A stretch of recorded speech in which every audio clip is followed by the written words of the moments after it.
one thing, as long as I talk and give a little prasad and send you away, you won't think much about the truth of whatever I am speaking. If I ask you to meditate half an hour, then you will think, why should I? Who knows whatever is speaking is right or not?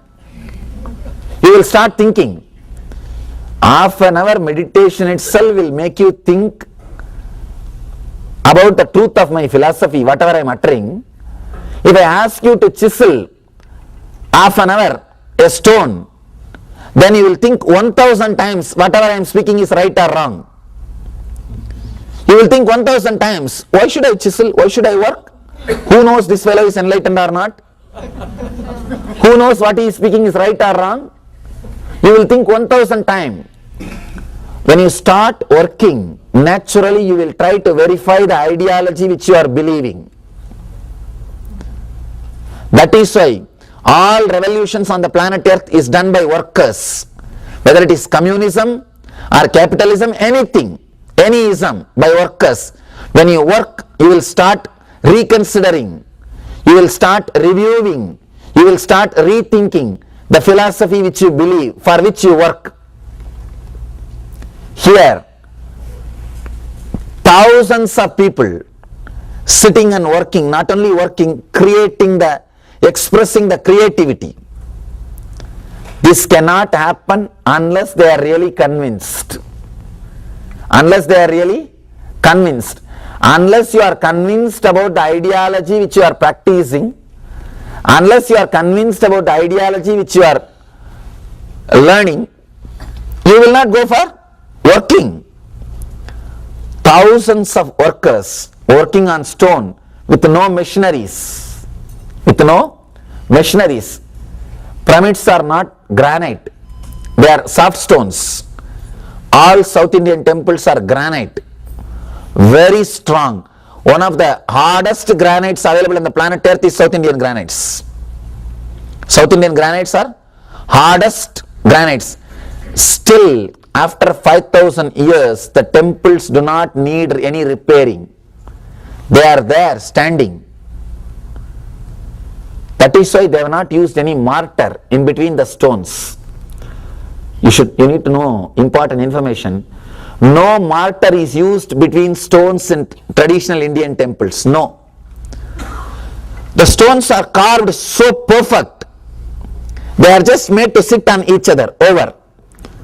Maybe sometime there will be locking system inside, over, that's all. No mortar is used, and no earthquake or lightning or natural calamities can shake them.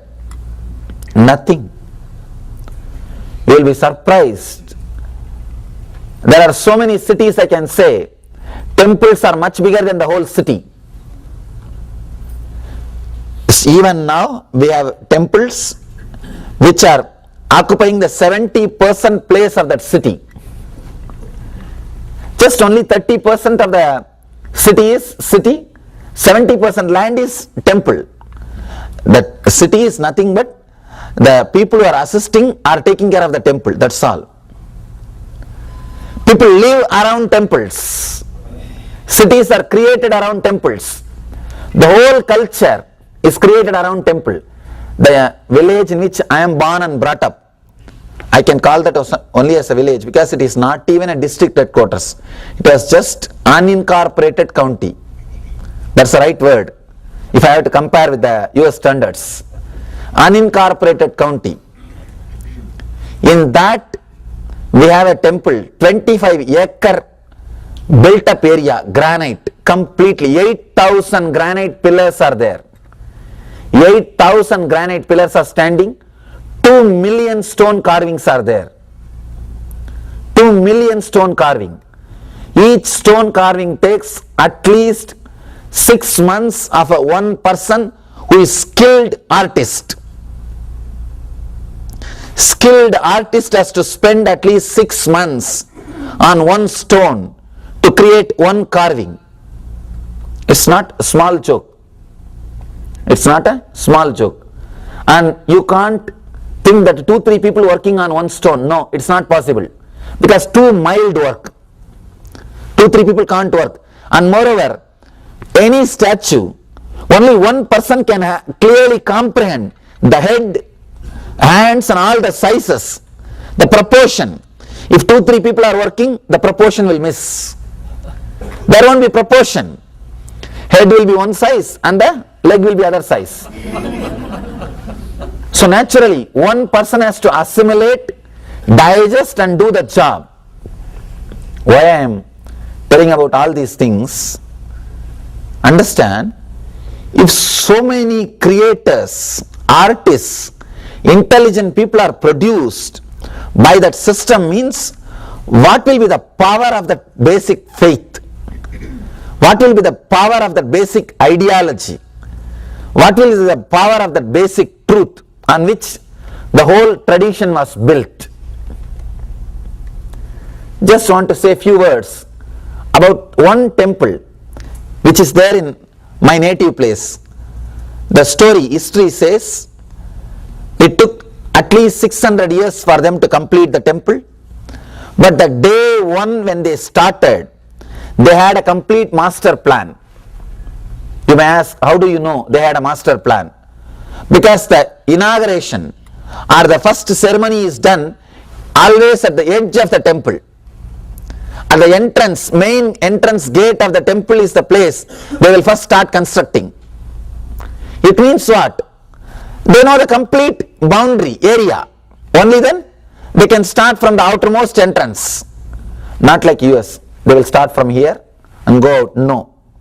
First they will have the clear master plan. The Ishanya means the northeast corner. The northeast corner is the place they will start the Bhumi Puja or the first ceremony, and they will have the whole outer structure ready first.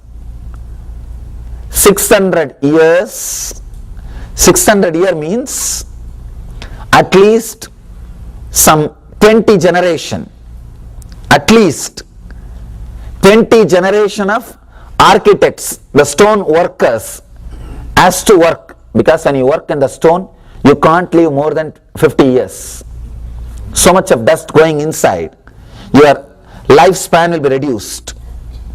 If you are directly working on stone, your lifespan will be less, and moreover naturally when you, by the time you start working, it will be 25 or 30. It's not that day one you start working, no. So maximum if somebody lives 75 years, he will be working for only 50 years. At least 20 generation, the architects would have worked.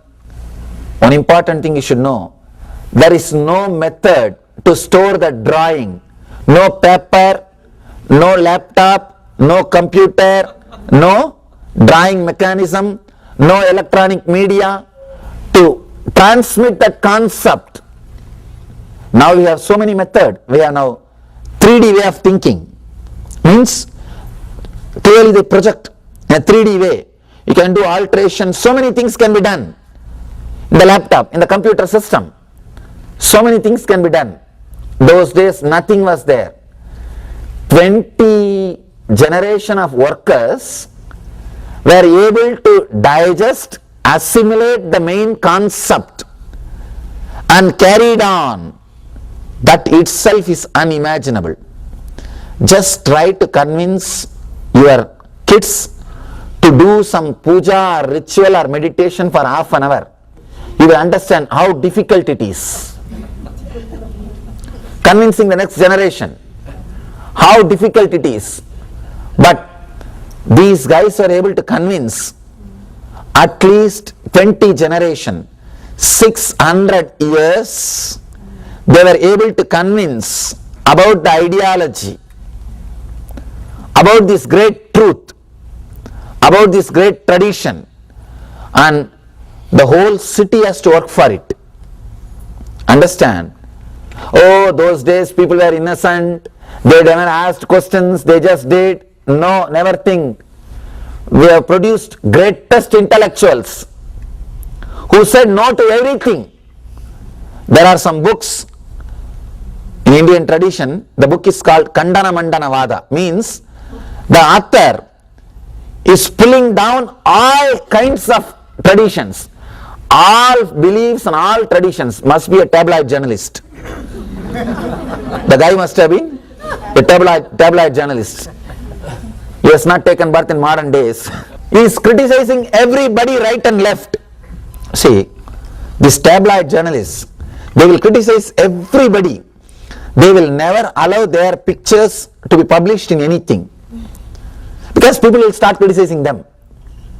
They will preserve their personal identity, their personality. That's why all over the world, people who write these tabloid things, they will have the nickname or some different face, different identity, just to protect them. This guy also does the same thing, criticizing everybody, but he himself is not proposing any theory. A disciple asks him, "You are criticizing everything, I understand. You are saying everything is wrong, I understand. Why don't you propose a theory?"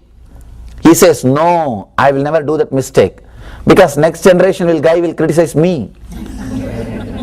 If I propose a theory, next generation fellow will criticize me." They had all this kind of a great intellectuals. They have given birth to the greatest atheists, Charvaka. 5,000 years ago, he is writing a beautiful theory. Actually, if you read the theory, the modern day atheists, like communists, all these guys are two pygmies. They don't have a strong logical intellectual support, idea to declare that there is no God. But these Charvakas have got a strong logical theory, very strong arguments to prove there is no God. Even in atheistic theories, we have reached top levels. We have produced giant atheists. See, in the modern day atheists, they just spread atheism like a one more religion out of power. They don't spread atheism out of logic or convincing people. No, it's one more power over. I always tell people, atheism or theism, both are religions used by different people to achieve their ends. That's all. To achieve their ends. So, even in atheism, the Vedic tradition, people have achieved different heights. They achieved different heights, and so logical. We had all these kind of people, but with all these kind of disturbances, with all this kind of atmosphere, with all these kind of people, our masters are able to create such huge infrastructures, temples, just because there is a truth behind the whole tradition. There is a strong truth behind the whole tradition. They were able to break stones just by sound. I myself have seen one yogi. He will just take a stone in the hand and create a sound through tongue, the hammer sound, just as if the hammer is hitting the stone. Just in tongue he will create the sound. The stone will be 2 pieces and he will give it to you.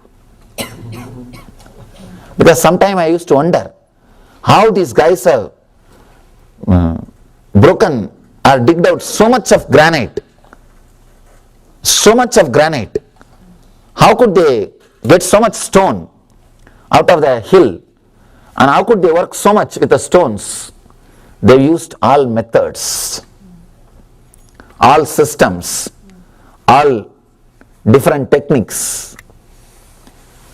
These huge temples and the lifestyle which they lived is the testimonial or the standing example of the power of the tradition. Understand, only if you understand the background and the power of the tradition, you will be able to relate with the technique. Otherwise, you can't understand this technique. Just the technique says, enter the sound of your name, and through this sound, you will go beyond all sounds and achieve enlightenment? It will be very difficult. It will be very difficult. If you go back to your home and your family, your spouse or somebody asks, what did that Swami teach you? If you say, oh, he told me to repeat my name. They can't understand. What? For that you went to that Swami. I would have taught you much better things. That's what they'll tell. You went all the way to the temple to learn, to repeat your name. No. Understand. Unless you understand the whole background, you will not be able to relate with the technique which I am teaching now. You should know why Shiva is saying, repeat your name. Because traditionally, name is given by an enlightened being according to the energy from which you took birth. If you are centered on intellect, head, then you are considered as a followers of Brahma. You will be more knowledge oriented. You will be more intellectual oriented. You will be given that kind of a name, Jnana. Jnana means intellect. You will be given that kind of a name. If you are more oriented towards heart, feeling, sensitivity, devotion, you will be more given a different kind of a name, belongs to Vishnu, Bhakti, tradition. If you are being oriented, meditation, technique, solid guys. Being oriented people means very collective, strong, won't speak much but just do things. Strong people, tough guys, that's the right word. If you are that kind of a being, if you are that kind of a personality, seeing your engrams of your past birth, they will judge. If you are that kind of a personality, then you are Shiva energy. You belong to Shiva's energy, Shiva's tradition. They will choose name in that way. So, whenever you remember your name and the meaning with which, or the idea with which the name is given to you, that itself will remind you your path and the goal. Being reminded by your path and the goal is the best way to enlightenment. Vivekananda says, person who has got a clear goal and the path, if he does 5 mistakes, the person without the clear path and goal will do 5,000 mistakes. When you have a clear path and goal and constantly reminded about it, you will not waste your energy unnecessarily in different dimensions. Now, after becoming doctor and practicing 10 years, suddenly you will realize you are in the wrong place. Too late. I have seen many people, especially in this country, coming and talking to me. Swamiji, now I feel like I should change the profession. You can, but too late. And after living so many years, they say, I am with the wrong person. You can change, but too late. The years you lived, over. Years you lived is over. Because after all, you are going to be on the planet Earth for some 70, 80 years. Maximum 100 years. And the number of years you lived, wasted, over. So, understand, having the clear idea about the engrams which you brought and your path and the goal will reduce the time wastage, energy wastage and unnecessary things getting accumulated around you. You will not waste your time. In the Indian tradition, the naming, giving a name was used as a technique to give you the path and the goal. It was like a compass for your life. Your name is the compass with which your name is a navigator, with which you will constantly be reminded about your goal and the path, what you are supposed to achieve, what you are supposed to be, fulfilling The meaning of your name is the fulfillment.